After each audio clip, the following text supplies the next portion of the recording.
Kasus harian COVID-19 di Aceh kian menurun, sedangkan pasien sembuh meningkat tajam. Data 25 September 2021 menunjukkan 494 pasien dinyatakan sembuh. Hal ini tentunya berkaitan dengan berjalannya vaksinasi di Provinsi Aceh. Tapi ketika orang sudah COVID, pulang sudah vaksin, insya Allah ketika kena tidak terlalu parah. Pada Aceh sudah 60%. Yang COVID Pak banyak, tapi tingkat kematian kecil. Vaksin memiliki lebih banyak manfaat dibandingkan dengan efek samping yang dihasilkan. Vaksin dapat memberikan antibodi yang lebih tinggi dan memberikan proteksi terhadap virus COVID-19.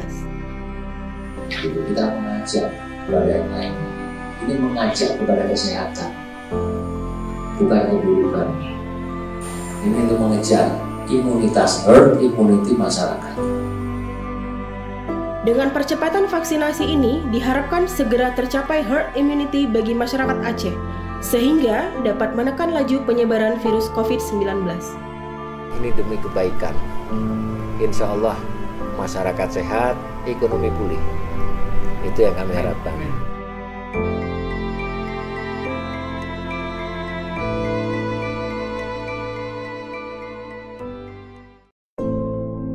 Kasus harian COVID-19 di Aceh kian menurun, sedangkan pasien sembuh meningkat tajam. Data 25 September 2021 menunjukkan 494 pasien dinyatakan sembuh. Hal ini tentunya berkaitan dengan berjalannya vaksinasi di Provinsi Aceh. Tapi ketika orang sudah COVID, pulang sudah vaksin, insya Allah ketika kena tidak terlalu parah. Pada Aceh sudah 60%. Yang COVID Pak banyak, tapi tingkat kematian kecil. Vaksin memiliki lebih banyak manfaat dibandingkan dengan efek samping yang dihasilkan. Vaksin dapat memberikan antibodi yang lebih tinggi dan memberikan proteksi terhadap virus COVID-19. Kita mengajak kepada yang lain, ini mengajak kepada kesehatan, bukan keburukan. Ini untuk mengejar imunitas, herd immunity masyarakat.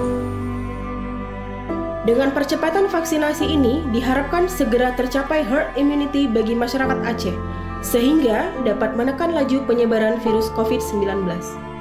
Ini demi kebaikan. Insya Allah masyarakat sehat, ekonomi pulih. Itu yang kami harapkan.